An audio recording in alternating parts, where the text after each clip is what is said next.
Hi everybody, this is Dan from the House of Broken Dobbs Things, and hopefully I'm not getting too much background audio there, but today was a kind of a special day. I haven't done any sticker stuff in a while, but I did receive two very special ones in, so I wanted to share those. And I believe, with no particular order, we have one of the coveted Rustnux stickers from Michelle in Belgium. Very, very cool. If you haven't checked out Michelle's channel, it is very good. He's a great inspirational guy who has lots of funny stories, as well as very talented of turning something other people may not see into something very cool. So if you haven't, a lot of Shaper stuff. He just got a brand new German mill, and it's very exciting to watch him develop. So we're going to add this one, and thank you for exchanging with me. Yours is on your way. And then next we have a special one as well. This one is from Nell's Mechanical Man Cave. This is out of Wales, and he and I have been going back and forth over email and a few things like that, because sometimes the only way we have to communicate with each other is directly through YouTube. But in this particular channel, he's just starting. He has a great following. If you look at the likes per video, he's really doing a great job. He has some great creative solutions from a strong mechanical background. I recommend highly to go over and take a look. Again, there's just been a few videos, but some of his solutions are absolutely great. So with that one, I'm going to add those two up on the sticker board. And then, as I said, both of yours are coming inbound. And we'll look forward to increasing the number up here, because you probably recognize a few of the other ones out there. I've been doing this for a few years now. But again, a couple of them are pretty darn special. One particular one, Randy, I met him in person. That was actually really cool, as well as Pierre Baudry and Phil. I met them both in person as well. And then I haven't met in person, but my friend Marcus, all the way down in Perth. And then you probably recognize Jim Trek from Bruce Witham and down there. And I'm still looking for my sticker eventually from Max at the Swan Creek Machine Shop. We'll set that up somewhere. All right, let's get into the rest of the program.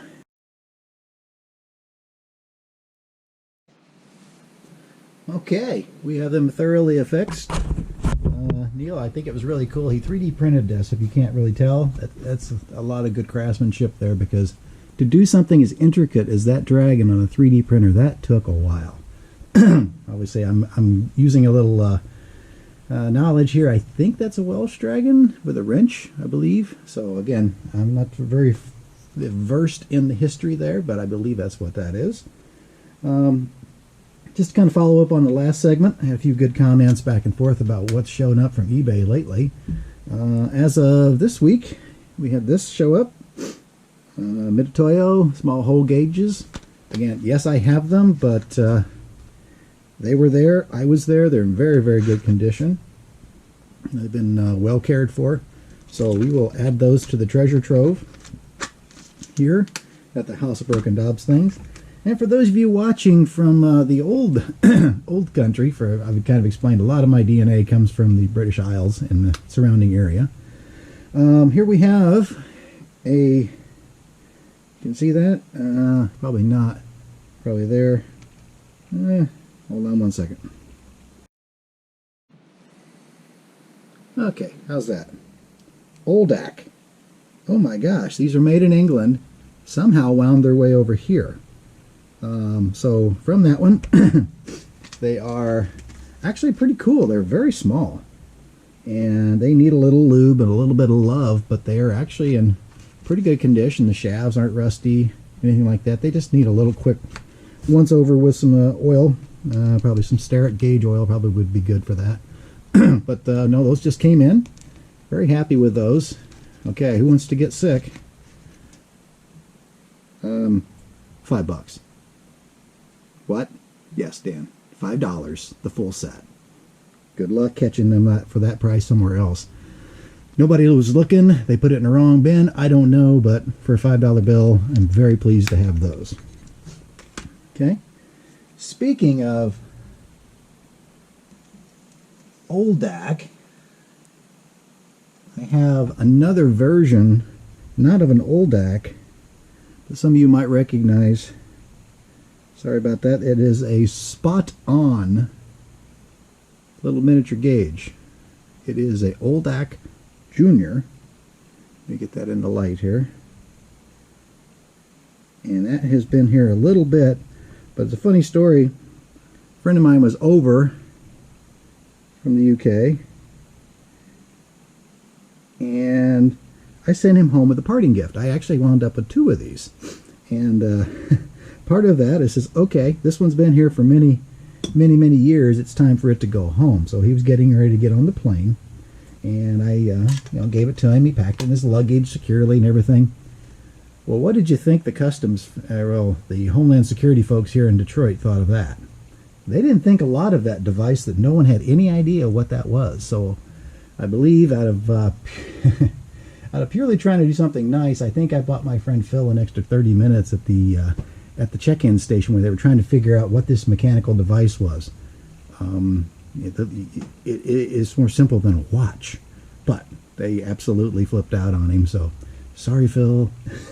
But just a quick story. Sending something home, totally innocuous, but there it is. Okay, we'll bring you on to the rest. Oh, good afternoon. This is Dan from the House of Broken Dobbs Things. And, well, we're going to start a multi-part series with this, the Lewis Shaper. These were sold, just as a bit of history, in the late 30s, 1940s, maybe up into the 50s, out of the Lewis Tool Company in, I believe it was California.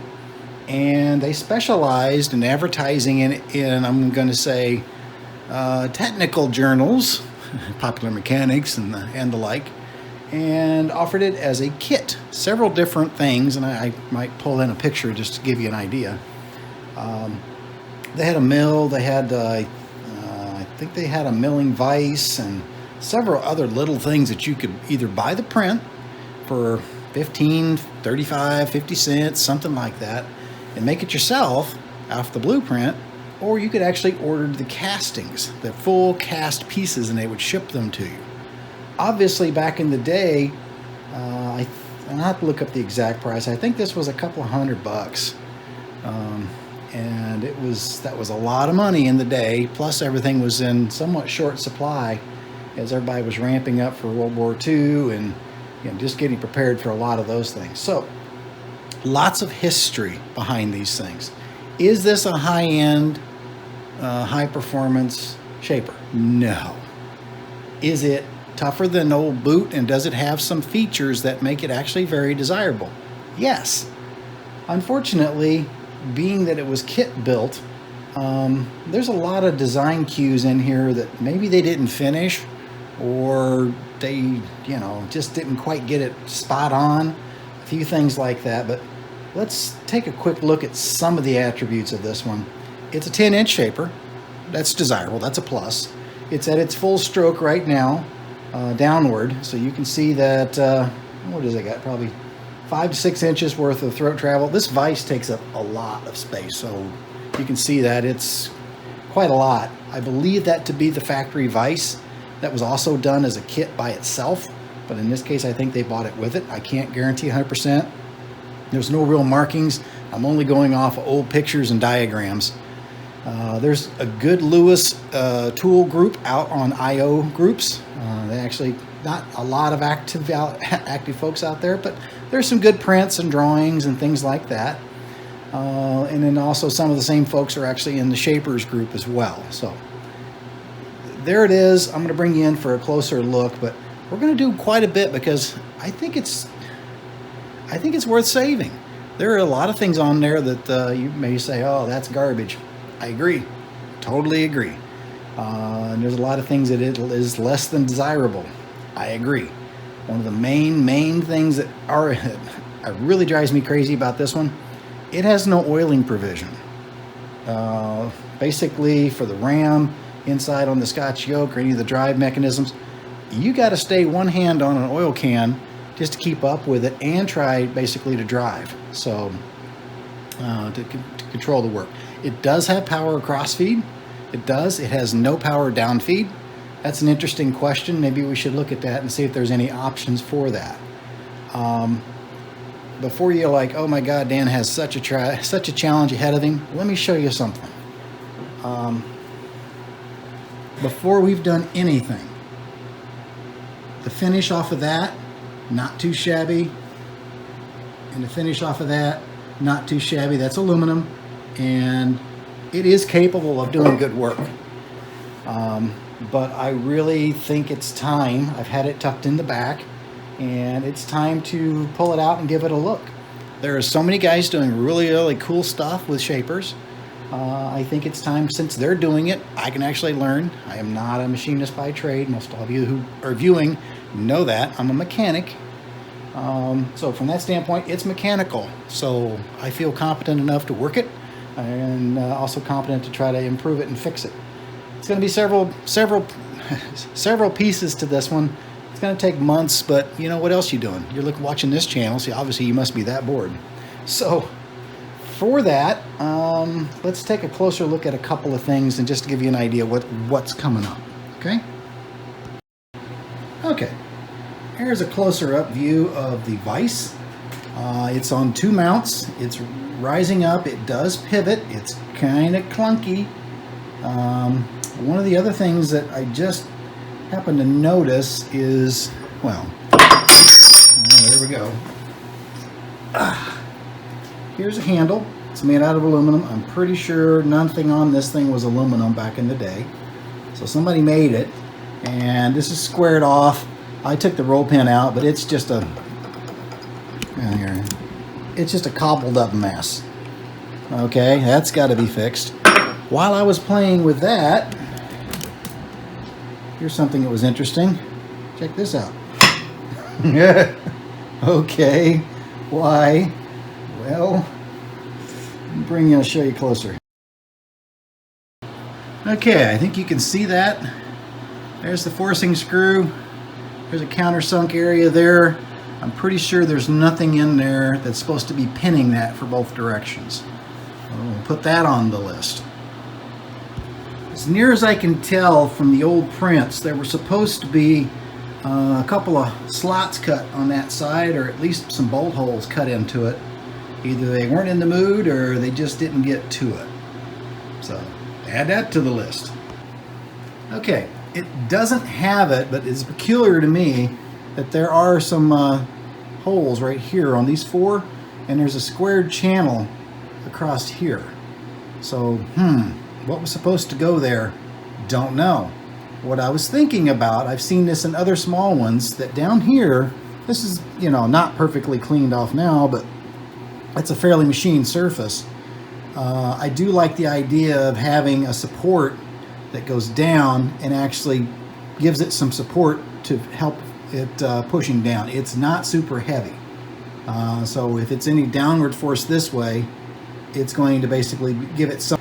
Okay, as far as the clapper box, it functions. One of the problems I see, though, looks like this is not a tapered pin. Looks like it's just a straight pin, and it's got some side plate to it, depending on where you grab it. Right there, you can probably hear it. You can probably see it. Let me bring you up just a smidge here. Oh, well, perfect. The camera's not doing it. Okay, you can probably see the motion. As I said, it depends on where you are in the clapper swing. Right there. I can guarantee I feel it. You may not be able to see it. You might be able to see this pin moving. Yeah, I can feel it definitely now. That pin's moving in the housing, so it has seen some use, or they just put it together sloppy. Okay, add that to the list. Okay, one thing up here, these cobbled up handles. That was me just getting out of time, but this had basically nothing other than just a round knob. So I put those in there until I could actually turn a few, probably brass, put those in there. What I also did already is this down feed was like a 3/8. It was very, very wimpy. So this is now a 1/2 inch Acme, And inside of here we've got thrust bearings set up to make it nice on both sides. So it turns very nicely, very smooth. So take that off of the list. We've already got that part at least squared up. We'll see how that goes. Additionally,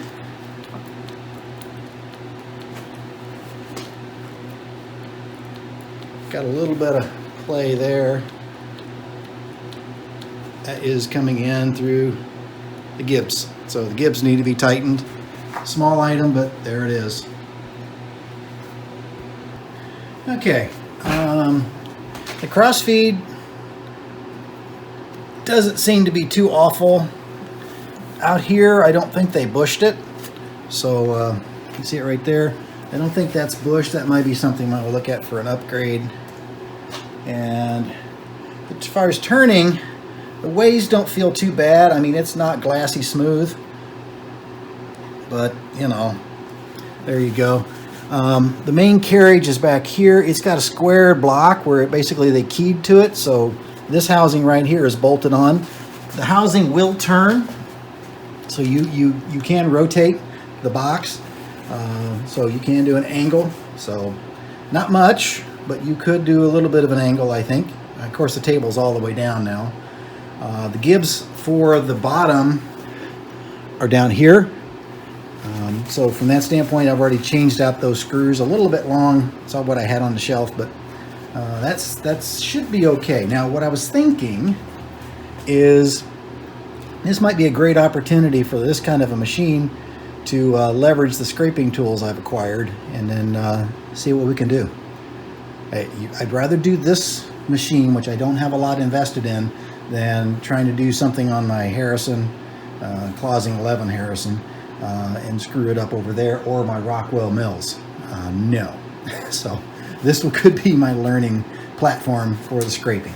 I think it's got a lot of opportunity in that regard.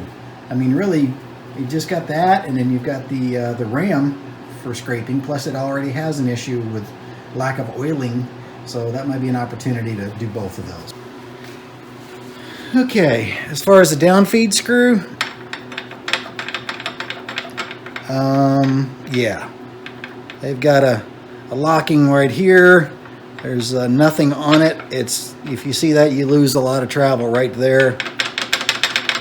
It's just not a real good fit. It could probably benefit from a little bit of love. I'm a big fan of thrust washers, especially on something that's load bearing, up and down. Maybe I'll look at doing something in that regard there. It should be okay, but I'm just not happy with that. I mean, really. Even more insulting is this is the handle for it. So you had to hand crank it with a Hercules grip to get it to go up and down. So no. In classic Dan mechanic fashion, square socket with a expendable ratchet works great. Yeah, you can make fun of me again. For those you haven't watched, I use a ratchet on my chuck on my lathe. I'm a mechanic. What do you want? Okay, I'll bring you in for a closer look. Okay, inside mechanically it seems to be really in good shape. Again, I mean, you have fairly smooth movement. There's no real binding. I mean, some of it's in the RAM, but as far as the drive mechanism and the bull gear, I think it's in pretty good shape. I'm looking at the teeth now. Sorry, you can't see down inside of there. That was the belt. So it moves smoothly. Again, you can adjust it inside, but I don't see any main damage, but there is no positive lubrication. So let's take a look at doing something like that. Okay, put that on the list. All right, I'm kind of getting the light in there so you can see. You can see the main mechanism for the Scotch yoke, but there you can see the bull gear. It is quite substantial. It is not certainly not a little thing inside. It's got quite a bit of gear-to-gear drive, so that's actually a good benefit. I don't think we need to do anything in there. The other benefit is, unlike many of its colleague and surviving ones, I still have a door. So you can shut that off and the OSHA folks can just not pay any attention to you. So take that off the list. Okay, upper ram, no big damage on the V-ways in and out. I don't see any big nicks. You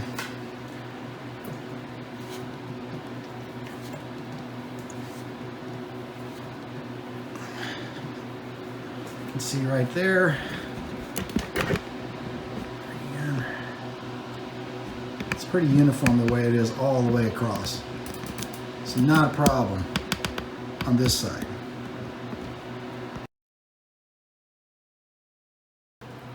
Yeah. Okay, that was the other side. Here's the gib. You can tell it's old.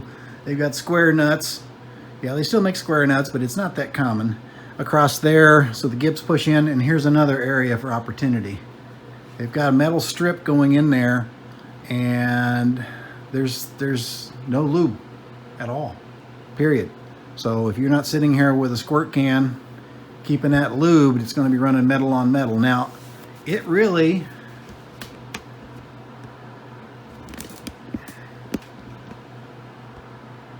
doesn't have magnificent amount of wear. It also, likewise, doesn't have any scraping or anything like that that would probably benefit it greatly from having something to trap that oil and to keep it moving. So you'll probably notice, let's zoom you out just a second there. You'll probably notice, it's not doing it now, but on occasion you can see this moving around. Even though it's got 6 gib screws, one of them's got a missing nut down here. I don't like that setup. It's not good. So put that to the list. That probably falls into the same thing with the scraping. Okay. The main drive in.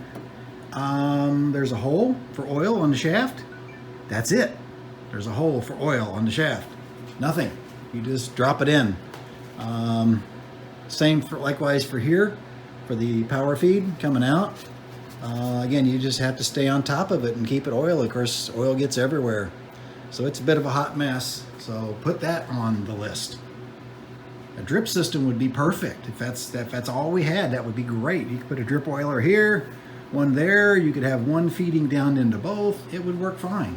But as of right now, that's not acceptable. It's just too much to stay on top of. Okay, on the feed mechanism here, nothing's really wrong with it. It's just not really nice looking. This rod looks like it's been driven over by a train a couple of times, backed up just for fun. So we'll come up with something a little bit more probably solvable than that. The feed from here going straight down does make a jog out here this way to come back in, and then it runs into the clutch. So like most shapers, it has a conventional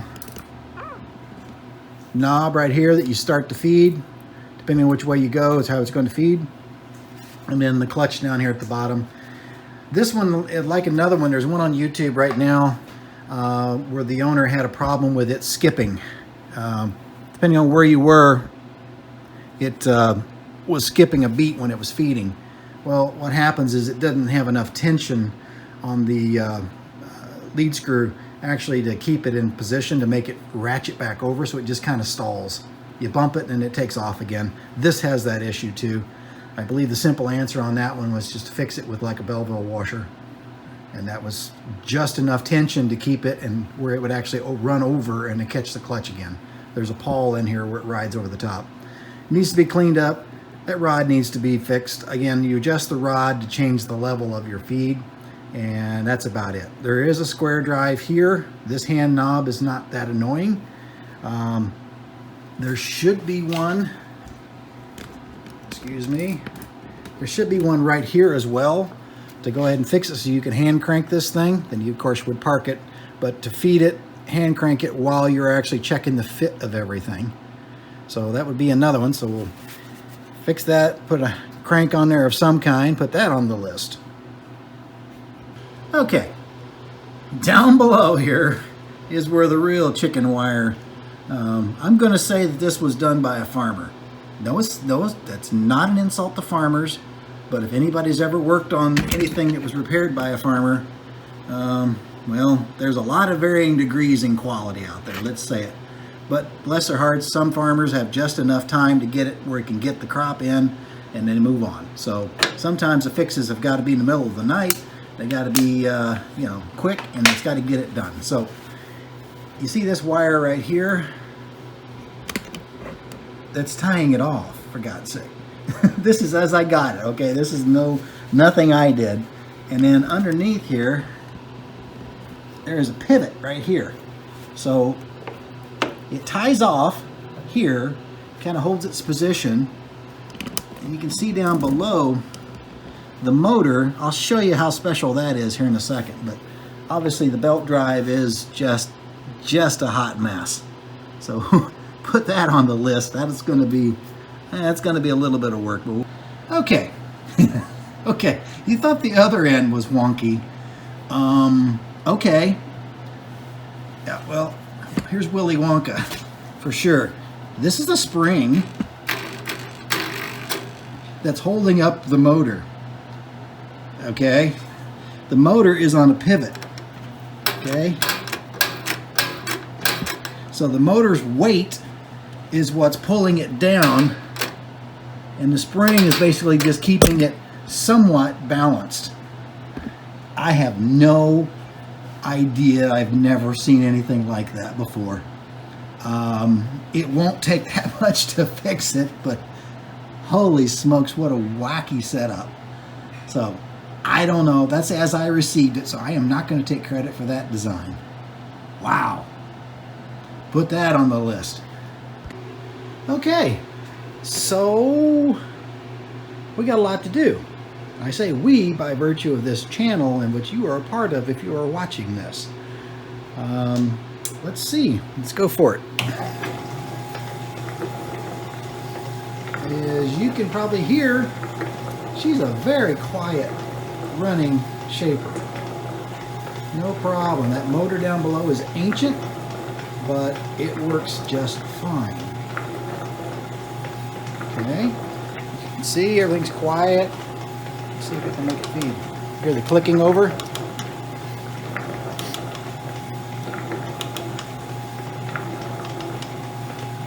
You may get to a point where it stalls here.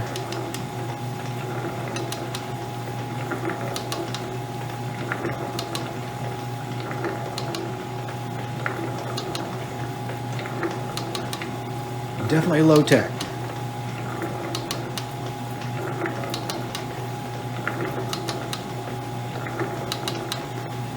Hey, hold on a second.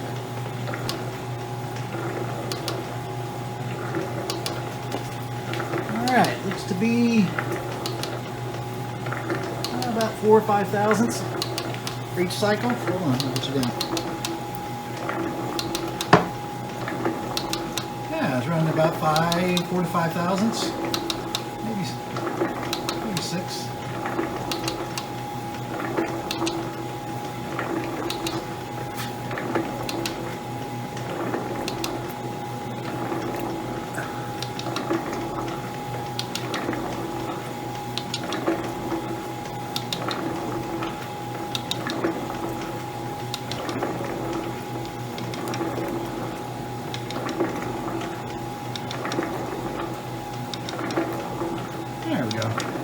Again, you adjust that rod length to get that dialed in.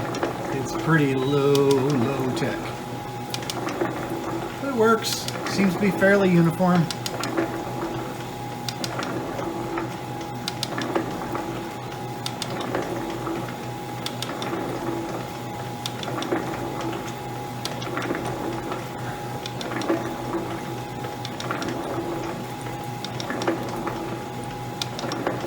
Looks like to me it's feeding further on the back stroke than it was on the front stroke. Oh, no, it's not catching. It's missing every once in a while.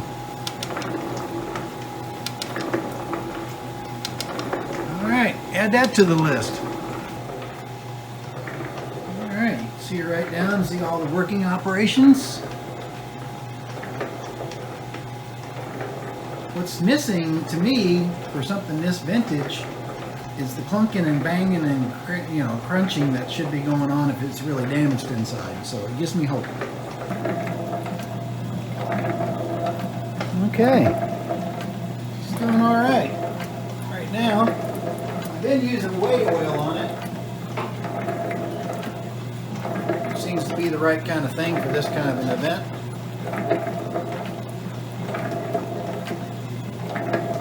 Something sticky.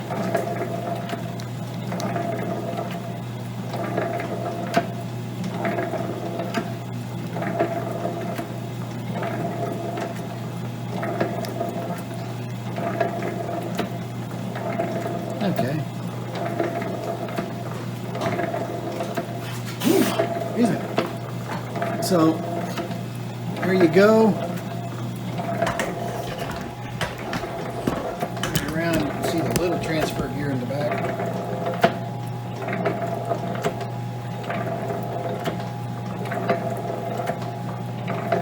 Again, gear-wise, I think we're in good shape. So, thank God, that would be a pain to make.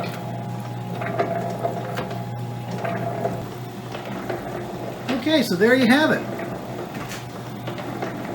We, by virtue of the channel, including you, have a lot of work to do. If you have any comments or suggestions on things that you've seen and witnessed, please feel free to share them. Hold on a second, I'll show you one of the things I was talking about. Okay, hopefully you can see that right here is the gib is moving back and forth. And somebody at one point either put a tack on the end of it to keep it from running that out the back of the shaper or not, but subsequent to that, it's yeah, not great. So we need to work on that because that's not normal. Something else to work on, put that on the list. Okay, just doing another performance test here. Remember I mentioned about the belts being just a hot mess? Well, yeah, I can stall it. That's actually fine. I mean, I can't hurt it, but it needs a little bit more oomph to be able to push the metal. So, just thought I'd share that. Okay, I'm gonna bring you back. We'll wrap it up. Okay, hopefully you can read that. We have a quick list here. The vise, we need to fix the fore and aft because that one pin's not showing. We have the clapper looseness. We have the base, which needs to have the holes finished in it. We need a down feed update because it's slopping around. We need the lube circuit update all over the place. The ram gib bouncing around, we saw that. The belt and the motor is an atrocity. The clutch needs to be cleaned up and looked at, and then that feed rod for certain. Now, that's all just the tune-up to the machine. That's not the enhancements that I have in mind. Let's get into those. Okay, we stared at this for a little bit. Anybody figure out what's missing that most other shapers have that makes things really handy? Outside of that vise, and a couple of holes in the base, how am I supposed to bolt anything down useful? Answer is I can't. So we need to come up with a way to make a, I would like to have a T-slot table that went on the top of it. That would work out wonderfully. I'd like to add the holes in the side as we talked about. Maybe have a bolt-on T-slot over there. Never caught T-slots before, so that's an enhancement. And you know, I mean, just to give this thing a work surface. I mean, having a vise is wonderful. You can do cool stuff, but you really need something that's a little bit more versatile. It has a few accessories. Well, a couple. Call it. It has that, so I can at least cut a version of a key slot in a gear or shaft or whatever. That should be fine. And then, you know, a couple other bits, you know, we can part with that one. And then, obviously, T-slotting could be made into that. I mean, it's a little big for the thing. The clapper box Probably could use an upgrade too, to allow you to a little bit bigger tools, but no sense in that until we get the belts fixed, because you couldn't push them anyway. And just some other various stuff. Here, I thought Michelle might like that one. Yeah, that'd be a nice shaper tool for you. I don't know where I got that one, but I do. But if I had a lot of power, boy, I could push something. That looks like a Adam Booth kind of size for that monstrosity. So, okay, that's it. Please add your comments and suggestions on how to approach some of the problems. And again, I'm not kidding. This is our problem. You're watching this channel. We've got something to resolve here. It's not broken, so we're just going to make it better. It's broken for certain things. How's that? Because Chirpy likes to tease me about it. Says, well, you're fixing stuff that isn't broke. Hence, your channel name is wrong. I said, well, no, not really. It's broke to the point where I can't do what I want. So ultimately, this thing, I want to have this shaper working well. Would you believe I had a crazy idea about, oh God, not again, DRO on the down feed? That would be so simple to do. I can have that up in 15 minutes. Have a way to qualify the down feed using the touch DRO. I was trying to figure out how to get it up here. One of the things you have a problem with is it's moving. And then move it back a little bit.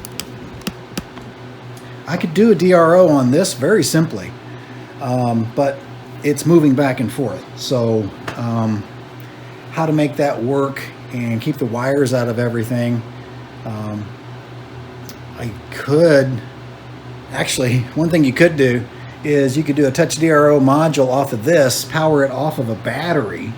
9 volts should be more than ample to power the module, and then feed the scales, and then you could just mount the module right on the RAM, and then you're up and going. So you'd have 2 axes, and there's no reason you couldn't have a 3rd axis either.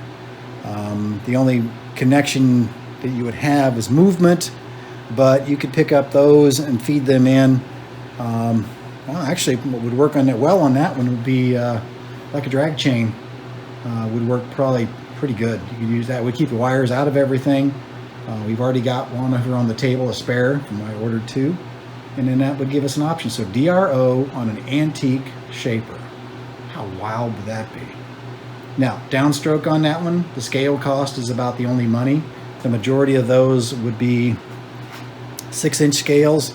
There's about $35, $40 each. So yeah, for 150 bucks, I've already got, well, yeah, probably 160 bucks. You could probably get all in and have DRO working off of an existing tablet onto this old shaper.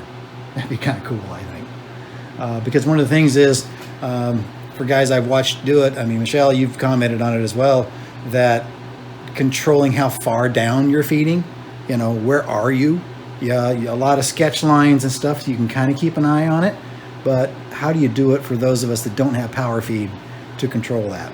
If you guys watch Shaper Andy, he has a really, really nice shaper over in, I think it's Austria, and he has power down feed, so it's pretty easy for him to control how far down he's going.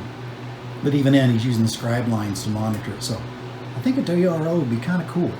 Again, I got a long way to go to get there, but I think, give it some thought, guys. Tell me what you think. All right, that's it for this episode. Thank you for watching so much. If you like the content, consider subscribing. That's always fun. It's always great to get comments. I very seldom ever get a rude one, and then that's fine too. If I goof up, please tell me. I'm okay with that. That's how you learn. So, other than that, this is Dan. Thanks for watching, and we'll be back with you guys soon.